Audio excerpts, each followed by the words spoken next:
Daniel has, oh, we're going to click that. Daniel has a fabulous presentation, which he'll start now. Over to you, Daniel. Okay, awesome. Hi, everyone. I'm Daniel. Next slide. Okay, awesome. Sorry about that, guys. My slides got a little sticky for a moment there. Yeah. Hang on one second, everyone. I apologize. The recording kind of slowed it down. Sorry, everyone. Okay. Okay, awesome. Thank you. So this is why I'm here. And it's because the automotive industry makes up 29% of all greenhouse gas emissions in the US. And that's a pretty crazy amount because if you think about it, that's basically a third of all of the US's carbon emissions in just one sector, and that's the automotive industry. Next slide. So just here's a more specific view of sort of the carbon emissions with the transportation sector. And if you take a look, light duty vehicles make up 58% of the carbon emissions from the transportation sector. And light duty vehicles are the vehicles that we drive like to work, drive out to go out to dinner with our friends, and commute every day. Like these are the vehicles that we're driving, the personal vehicles that we own. And these make up more like carbon emissions than pretty much any other vehicle in the sector, including aircraft or even like big semi trucks that you might think like actually produce more carbon emissions. So that's pretty crazy. Next slide. And so the result of all of these carbon emissions is a lot of air pollution and toxic air that we're all going to be breathing, as well as the heating of the Earth's atmosphere from CO2 emissions that arise into the atmosphere, which cause things that we're already seeing today, like the wildfires we have in California that are increasing every year, droughts, and rising sea levels as well. Next slide, please. So I think this is really important. Personally, for me, I really love just going outside, playing sports with my friends. I really enjoy playing soccer. I enjoy mountain biking with my family. And I also really enjoy doing a lot of other things, including surfing or playing ultimate frisbee. And all of these things don't really mix very well with air pollution from vehicle emissions, and especially wildfires that we've had in the past few years. Next slide. So this sort of love for the outdoors and sports, as well, combined with my love for engineering. I really love building things. This is just a slide just detailing some just random things I've built, all the way up from a like cardboard table when I was like 10 to like an electric skateboard and computer and mountain bike. So I really love building things, and I wanted to use this sort of love for engineering to make the world a better place. Next slide. So that's why I actually decided to take on my project of an EV conversion. And so in January of 2021, I actually stumbled upon a 2001 Jeep Cherokee, which is the car you see on the left, with a broken engine, and basically decided to convert it to electric because I really enjoy engineering, and I wanted to reduce my carbon footprint by reducing all of my emissions when I commute. And so the kind of interesting thing about converting a car to electric is that it actually not only solves for like completely reducing your carbon emissions, because obviously you're running on electricity, not gas anymore, but it also actually helps reduce a lot of waste, because this car that I actually ended up converting to electric actually had a broken engine. So it probably would have gone to the junkyard and probably would have ended up like decaying in some harmful way. And like all of the chemicals from all like the coolant and like the engine and like oil would all be seeping into the ground, into our groundwater. But I was able to actually like take this car and then repurpose it. And you can actually see like us taking the engine out of the Jeep on the right there. And then I also have a YouTube channel. So if you want a more in-depth sort of overview of this process, you can check that out. It's just linked on the slides, and you guys will all have those at the end of the meeting. Next slide.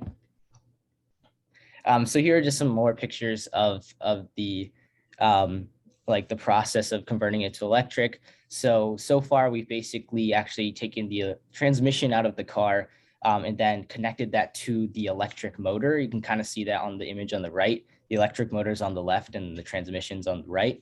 And then we basically put that back into the Jeep and then secured it within the engine bay in place of where the engine was previously. Next slide. And I think you can see that a little bit better here. This is like a picture of the electric motor in place of where the engine was previously inside of the Jeep.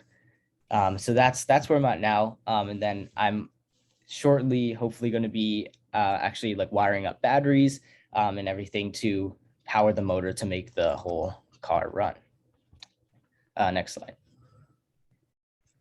So obviously I'm not telling you to do an EV conversion, but you can definitely help. Next slide. So I think the easiest way that you can help with just reducing your carbon footprint is basically to just like not use or just use green forms of transportation. Sorry. So this means like walking, running, biking, scootering, or even skateboarding if you can to work or to wherever you're going. My uncle skateboards to work every day. And he's always telling me how it's a really great start to his day because it's a lot of fun and also a lot of great exercise. And also, according to the Journal of Transport and Health, a study of over 100,000 adults, they actually found that walking with a purpose, which means like walking to work or walking to the grocery store, walking to go somewhere, actually makes people walk faster and feel healthier. So green transportation is a really good option. Next slide. And then the second thing you could do is you could invest in an electric vehicle. So electric car owners actually save a lot of money in addition to actually like obviously helping the environment by reducing their carbon emissions. So this can be almost $1,000 a year in gas alone. And especially with the rise in gas prices, it's probably going to keep going up. And also there's this interesting fact, the first 50,000 miles driving an EV usually costs almost $1,000 less in maintenance as well. So typical savings on an ownership of an electric vehicle actually outweigh a lot of the extra costs. So for example, a Chevy Bolt, which is a pretty popular electric vehicle, costs $8,000 more to purchase, but $50,000 or $15,000 less to operate than a similarly spec'd gas-powered car, which is like a Hyundai Elantra. So this is definitely the trend, and I think a lot of people are going to be buying EVs. So don't be left out. Next slide. And then even if you don't want to make the jump to like investing in a complete electric vehicle, you can also look to invest in just cleaner vehicles in general. So this could be a hybrid like a Toyota Prius, which actually switches between a gas engine and an electric motor for just higher gas mileage, but you don't actually need to charge it. You can still fill it up with gas. And then there's a plug-in hybrid, which is like a Chevy Volt. And this basically runs on electricity first with the gas engine used as a backup. So you would charge it and you would just use the electric motor and batteries first. And then if you ran out, then it would just also have the option of using a gas-powered engine. And then obviously you can, of course, invest in a full electric vehicle, which I recommend. Next slide. And then the other thing you can do is to actually install an EV charger. So by 2025, 25% of car sales will be electric, which is a lot. So investing in EV chargers is actually a really good option. They actually have very little effect on electricity bills. It'll probably only increase your like usage of less than 4%.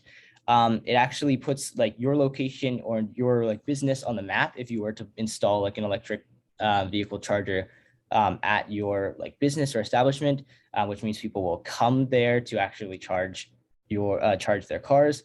And then you can also charge per use. So it's like a good source of passive income. People can charge 39 to 79 cents per kilowatt hour. And then there's also actually a lot of programs such as the EV Ready program that offer incentives for actually installing electric vehicle chargers, just from the state and various companies.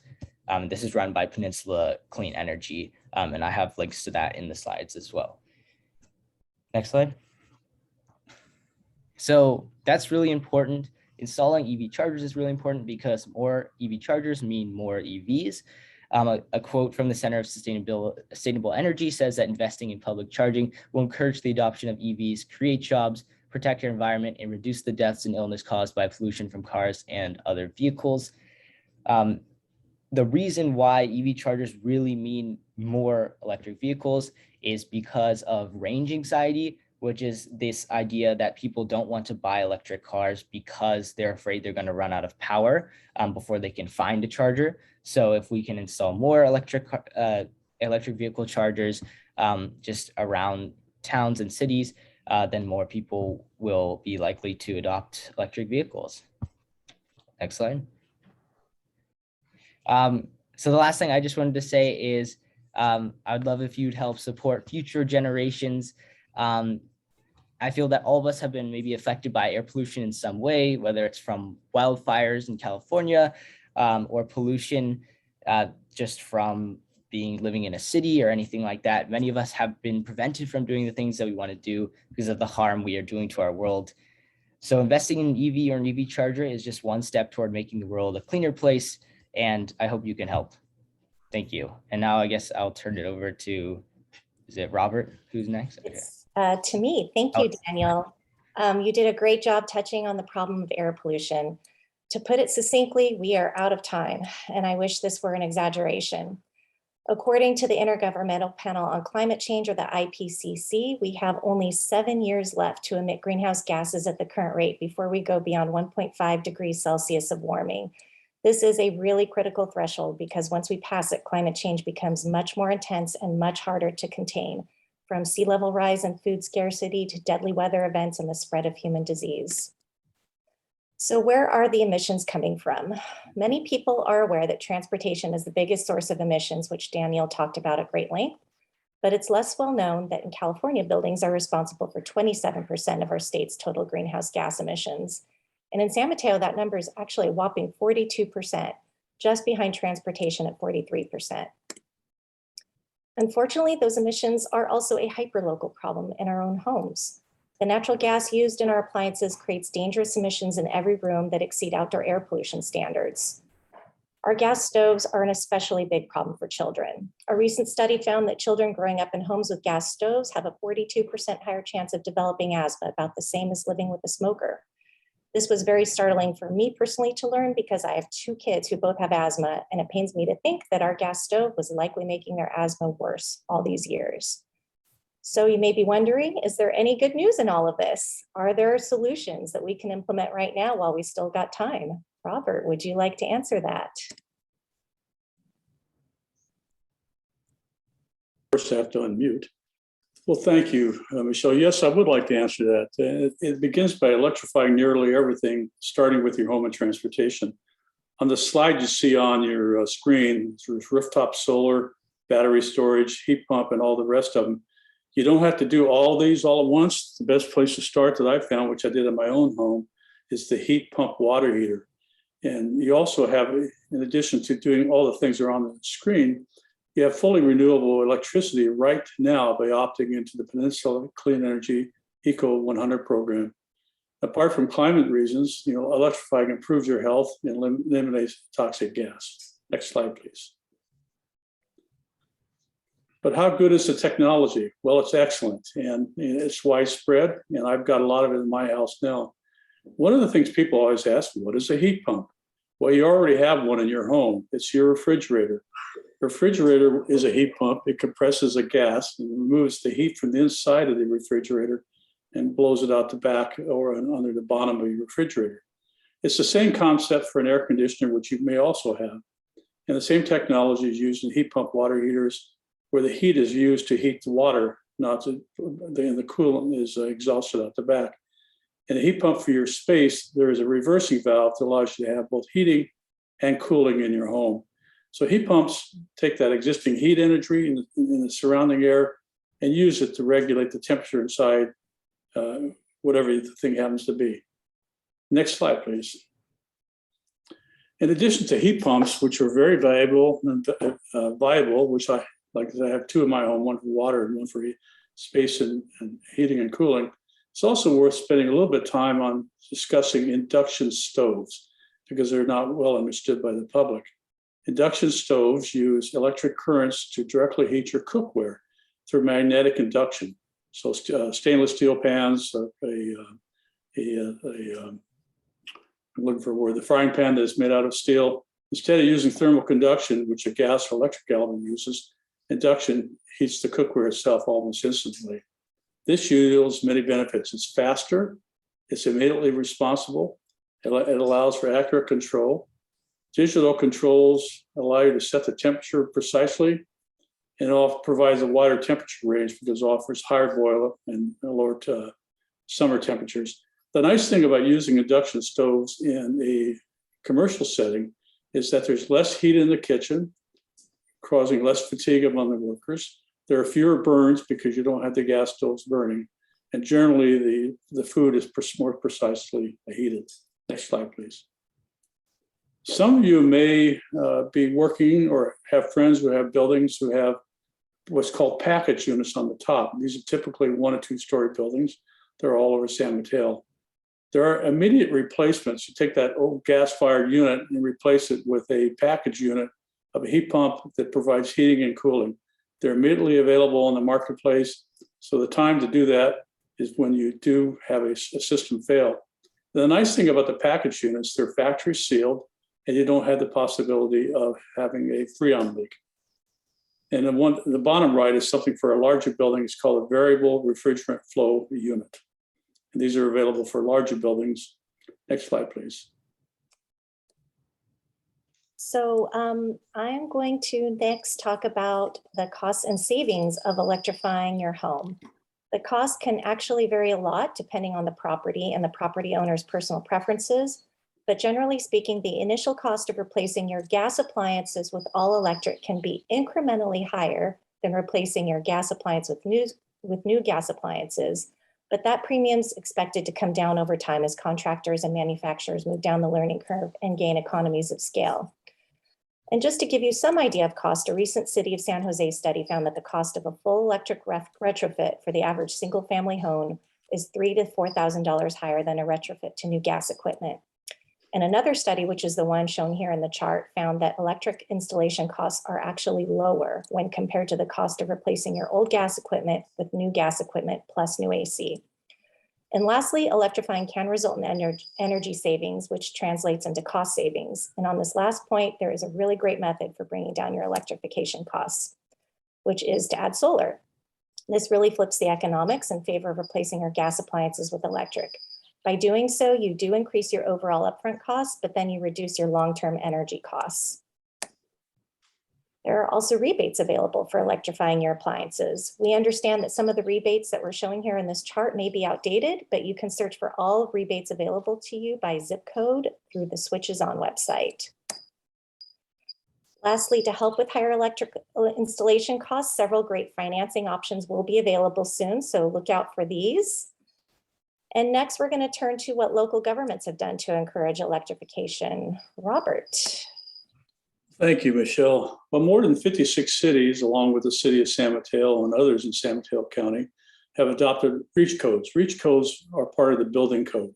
Every 3 years, the building code that we all use when we get a building permit, we have to follow the guidelines. Those codes have been updated every 3 years for about the last 50 years. About 6 or 7 years ago, we started adopting a REACH code for electrification, which goes beyond the standard building code that's adopted by the state. They're now being considered by cities and will be passed in 2022 to go into effect in 2023. The next round will focus on new construction and existing buildings. This is what advocates like us are most excited about, since that is what will really put a dent in global greenhouse gas emissions. Next slide, please. San Mateo was among the first cities to pass REACH codes for new construction And as far back as 2016, San Mateo's been involved in Reach Coast. As a result of what they did in 2020, San Mateo was the winner of the 2021 Electrification Award from PCE and SSMC. Earlier this year, the council adopted an important objective: establish policies to decarbonize all buildings and eliminate methane gas use in the city by 2030. And you hear that and you say, how can that possibly happen? How that sounds like a big ask. Well, it is. And the next slide will talk about how we propose to do that. Our team is proposing a two-pronged ordinance, which consists of new construction be all electric effective January 1st, 2023, and require the new installations in existing buildings be all electric effective January 1st, 2026.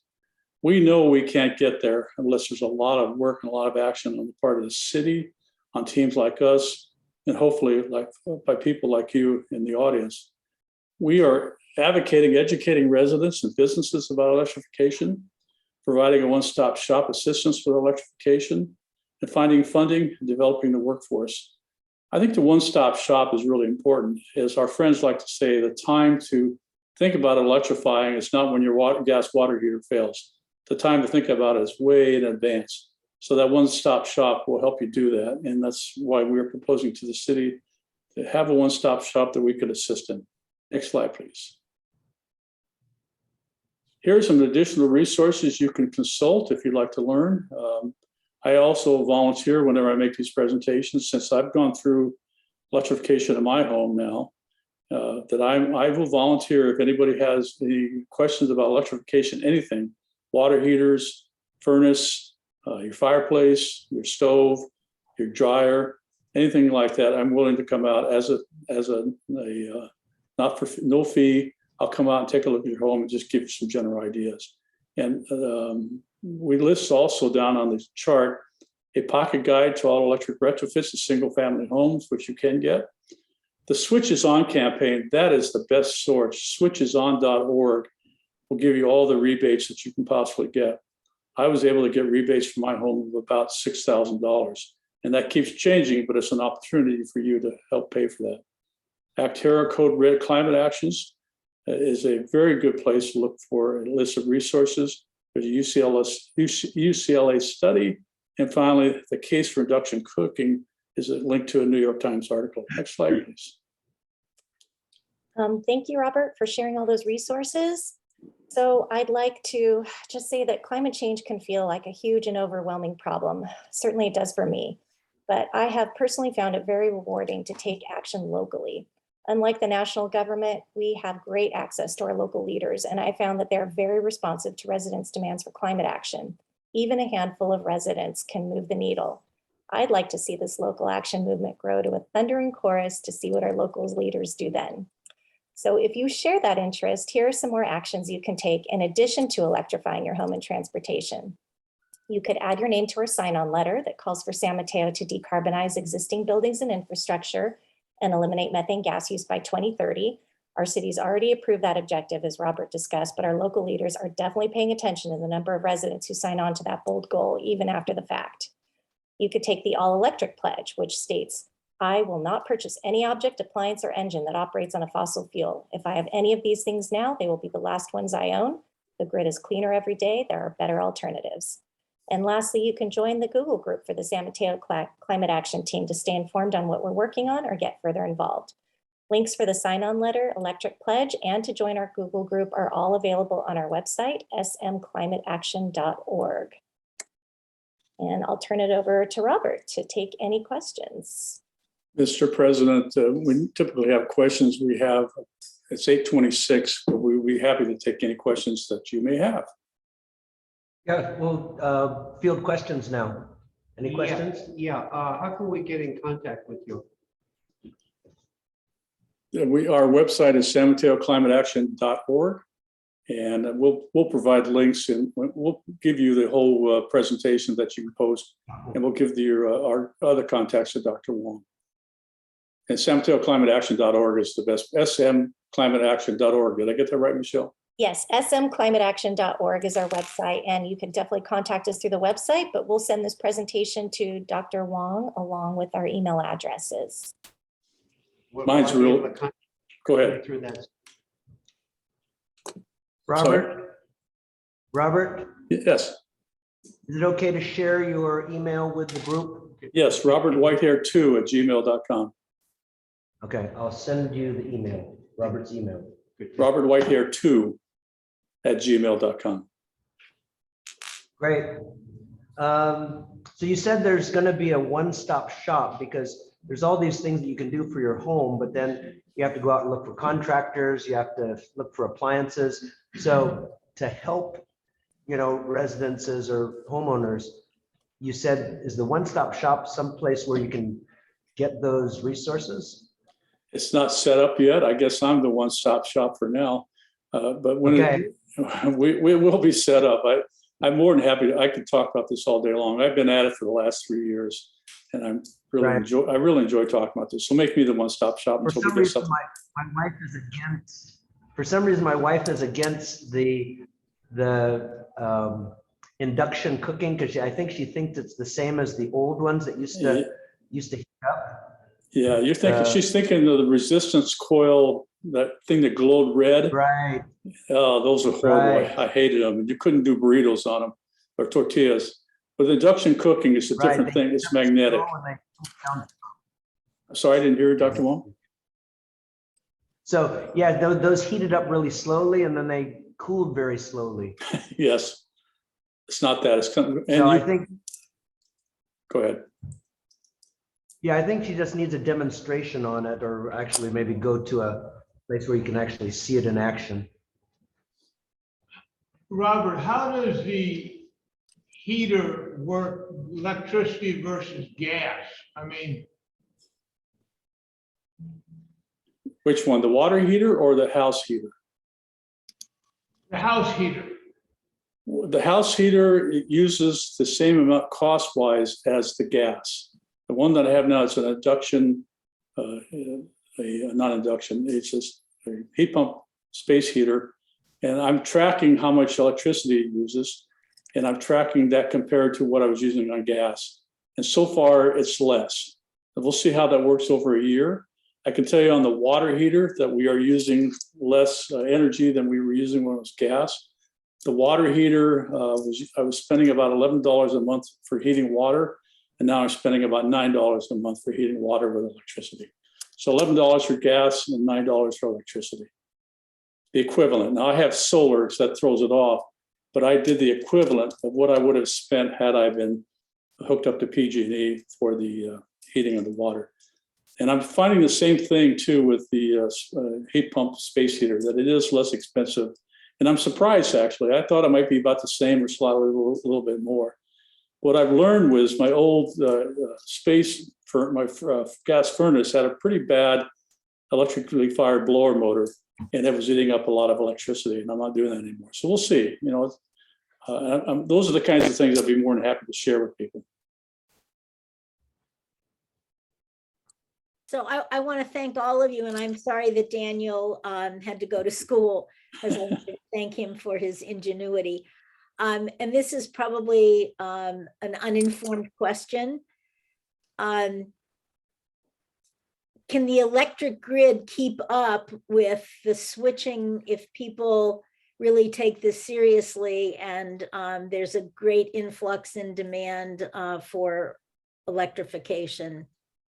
The simple answer is yes. The more complex answer is going to be difficult, but we have no time. We have to get on with it. What's happening in Palo Alto, you're probably reading about that, where some of the homeowners who want to build these monster houses want to have a huge panel. Well, we're going to have some talk about that. Maybe we can't have everybody have a huge 800 amp panel in their homes. The short answer is yes, we'll fix it. We'll figure it out.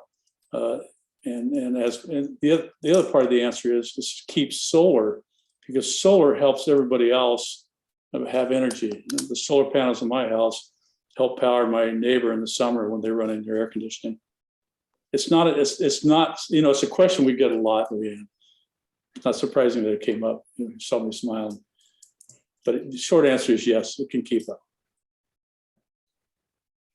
Thank you. Michelle and Robert, thank you so much for your presentation. I'm going to stop the recording now. Thank you so much for having us today.